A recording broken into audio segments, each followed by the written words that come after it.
All right. Okay. From here, topic 2. Yep.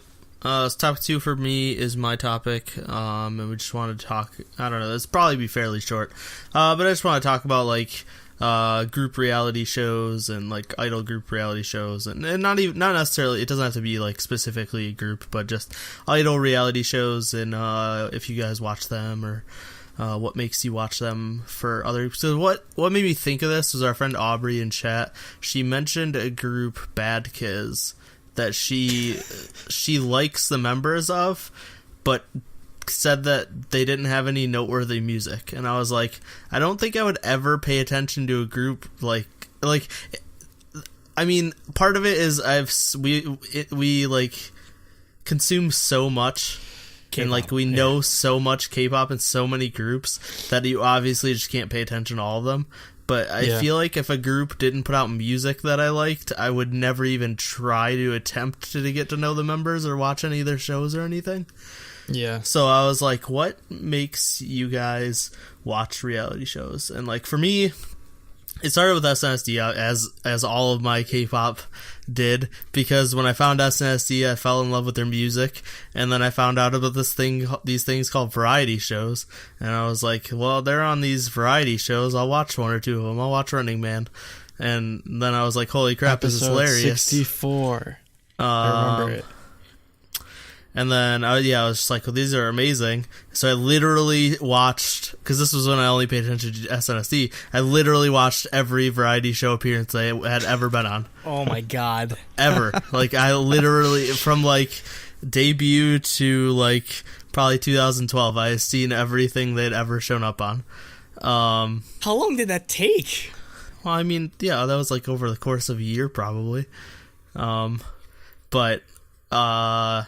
So yeah, obviously like huge groups that I like insanely fall in love with. I'm gonna watch it like everything I can. So like Iowa Branches, I'll try to watch all their reality shows. SNSD, Kara. Although Kara wasn't on too much. That's a problem. Is like some of the companies just don't put their groups on stuff. Yeah, they're too busy being famous elsewhere. Yeah. So yeah, that's like how I got into it, and like I think another good thing for reality shows, like I think the top tier reality show for me is Invincible Youth season 1 and 2. Like, oh my god! Because 10 out of 10. Yeah, like the group reality shows are great, but seeing shows where it's a bunch of members of different groups, like for a long time hanging out and like interacting, is just like so good. Invincible Youth was really interesting too. Like I almost wish they do like a reboot or something. Oh, I know they really do need to do a new member. Like you just have all these girl group members, and they basically just have to take care of a farm town. Like yeah, they just go to some like middle of nowhere, like blue collar town, and they like just have to like do farming and like that sounds like like Silver Spoon. Like it was like that. No, it was like that show with like Paris Hilton and that other blonde girl. That where they like went to like the middle and they went to like the south and the simple like took care of something like that. The simple life. But I keep thinking so Sweet Life good. with Zach and Cody, but that's not it. It was so good, and because it was like members of like every huge girl group. So like season 1 was like it had Nicole. It had Hyuna. It had Nicole. I think was from Car. It had one of the Car members. I think it was Sunny Nicole. And Yuri. It had Sunny and Yuri. Narsha from Brown Eyed Girls. Sunhwa from Secret. Wait, was Wuri in season 1 or 2? Wuri was in... I think she was in season 1. Because her and Sunny were friends. Yeah. Well, Sunny was in season 2. Oh, yeah, that's true. Sunny and Hyoyeon. Yeah, no. Yeah, I'm going to look it up right now so that we don't... season 1 was, Narsha Hyomin from Tiara. Oh, yeah. Sunhwa from Secret. Hara from Kara. Oh, yeah, from Kara. Yeah. Sunny, Yuri, Hyuna. And then later on, because after a little bit, some of the members left and new members joined. Dude, that's actually so weird because back then, like, Hyuna was younger than I am now. Yeah. I find that crazy. Yeah. And then, later on, Victoria and Juyeon from After School joined. And then season 2 had Hyoyeon, Yeewon from Jewelry, Bora from Sistar, Ji-young from Kara, Suzy, Wuri from Rainbow, Amber, and Sunny came back. Yep.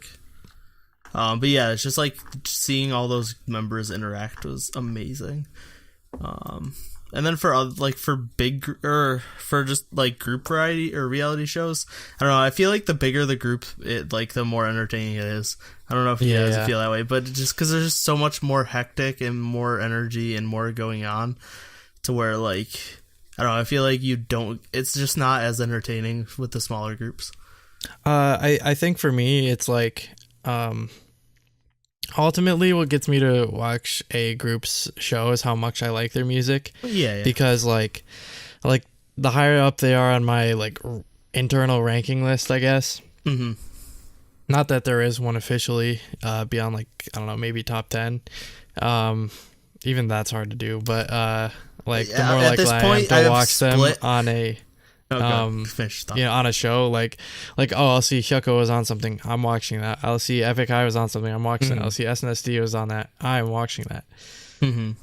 At this point, for my internal ranking system has been split in two now, because I have my like eternal ranking and then I have my like current gen ranking because right now like Dreamcatcher is like number one for me, but like that's my like current ranking list, where like nobody's ever gonna touch SNSD and Kara over in the eternal ranking list. So I like started a whole new one. Dreamcatcher's above IOI.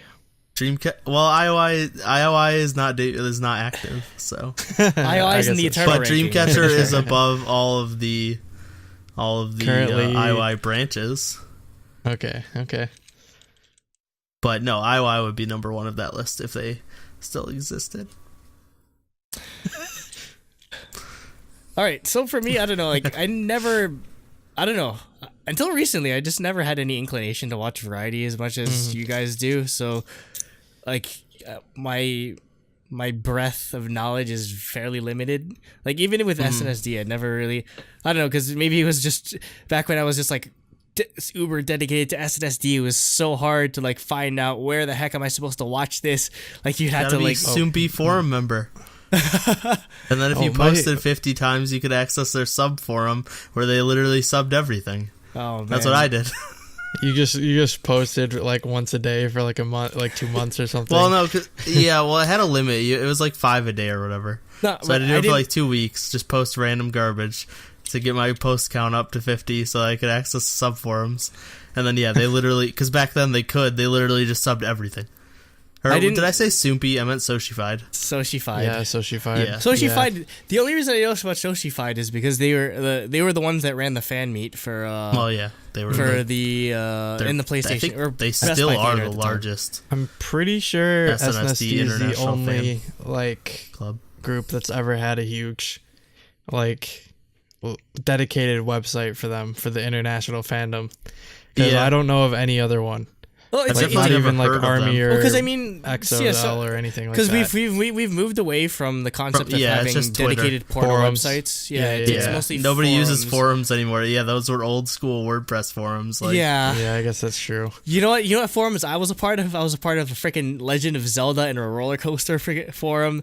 But by the time I was into K-pop. Like my only exposure to sort of I guess nowadays I use Reddit and Twitter and stuff. Yeah, or no, my only exposure was Tumblr. So basically, just anything I would see on like Girls' Generation on Tumblr is what I would consume, and it was maybe some like random YouTube clips of variety shows before they got taken down. Like I remember it was like something about I don't know like it was I think it was because Girls' Generation had a bunch of different variety or like with their own specific reality shows, and I remember there was like just one. TTSO's honestly, I think my favorite reality show. No, I don't think I watched that one. The one I watched, I don't know. All I remember was there was a clip of like them trying to like all park in like one area, and I remember like Taeyeon had like a BMW or something. I don't know, something like that. Taeyeon loves cars. She has a ton of expensive cars. Yep. She's that guy though. I can't. Yuri just bought a high-end Cadillac. Who did? I can't fuck with caddies either. She posted on her Instagram like last week. She bought it like top of the line CTS-V. Yeah, it is CTSV. Okay. If it's a CTSV, that maybe that I can go with. But anyway, CTSV has like a Corvette engine in it. Yeah, anyways, onward. it's the Cadillac that's most unlike a Cadillac, so that's probably why it gets the reference. Yeah, it was definitely a CTSV. Anyway, so yeah, I didn't really just get into it for the most part until I got sick with the flu, and basically all I did at home was just watch episodes of Running Man nonstop because I couldn't sleep. So yeah, the first one I definitely watched was the Girls' Generation one. So that's definitely what exposed me to, I guess, them. It's just I wasn't used to it because mostly my only exposure to them outside of their music was just reading, like, I don't know, all K-pop or Soompi articles or Reddit, things of like people like transcribing like, oh, they said this and this on such and such variety show or talk show or whatever. But if there's, that's one of the biggest reasons why watching variety is like one of the best things about like K-pop versus just regular American music is like you actually get to know like their, I guess, somewhat like their personality. Yeah. So you get to sort of get to know them a little bit as a person. Like, they might be playing a character, but it's still like somewhat is them. You know? Yeah. And I feel like I'm in a weird position right now where, well, it's well documented that I'm very hit or miss when it comes to Twice, but I feel like I'm in a weird position right now where Twice is probably about the only group where my love for their personality might just outweigh my love for their music, mostly because, again, like, I feel like they're one of the few groups that I've actively looked for anything that they've showed up on, whether it be like, I don't know, I remember Twice TV, Twice TV or like Weekly Idol, Running Man, it's impossible. Happy Together, Twice TV. And I watched on like season like 10 right now. Yeah, I don't know. Like I 2 don't keep up with the years, original or they've individual it's ones. like never ending. Basically, I watched the first 2 seasons. That's like me trying to keep up with freaking like Luna TV. There's a new episode like every day. They're on like Luna TV 100 something. I'm just like, wait a second, why do they have so many episodes? They haven't even made the goddamn group yet. And I've seen some clips of Luna TV. So and it's always cool how they and it's cool if you pay attention enough to Luna TV. They're always, that's where they tease the the unannounced members. I feel like Eve or like Chu was teased at one point on Luna TV, and they'd block it out and be very mysterious and everything. So yeah, it's cool that you get to see this sort of inside or behind the scenes look at their things. So yeah, again, it's not as much exposure as you guys probably, but yeah, I think go ahead. You need to watch Uju Sonyo's stuff because I think you'd fall in love with them even more. It's so much work, though. They don't have much though. They have 2 shows. It's not work. It's fun. And it's not work. It's entertainment. It's work for me because I'm just like, because I'm more preferential to being like, okay, I want to find new music, not necessarily I want to find more variety. But they honestly don't have too much. They have 2 shows. You don't have to watch everything. You could just watch you could just find a show and be like, oh, let's watch every episode that they've been on or whatever. Yeah. Like with Running Man, like SNSD's only been on like 10 or so episodes out of like 400. Not even, I don't think. But yeah, I don't know. If you do want to get into reality, I think you would like them. And there's not that much because there's like their first show was probably like 12 episodes, and I think those were only a half hour. And then their second show was only 8 episodes, and those are only 8 like an hour. All right, I'll get into that then. It's not too bad. So yeah, I think everyone said what they wanted to say. Like I said, it was going to be a shorter topic. Yep. Dang. What? Next topic. I need to grab something first. All right. Yeah. We can cut. You could just leave it in too. How y'all doing? I know this isn't a live stream, so you can't respond or anything. To put your stuff in the comments, like what reality shows you like, and tell me what reality shows I should watch, what reality shows I would enjoy. Some of your favorites? What groups do you watch all their stuff of?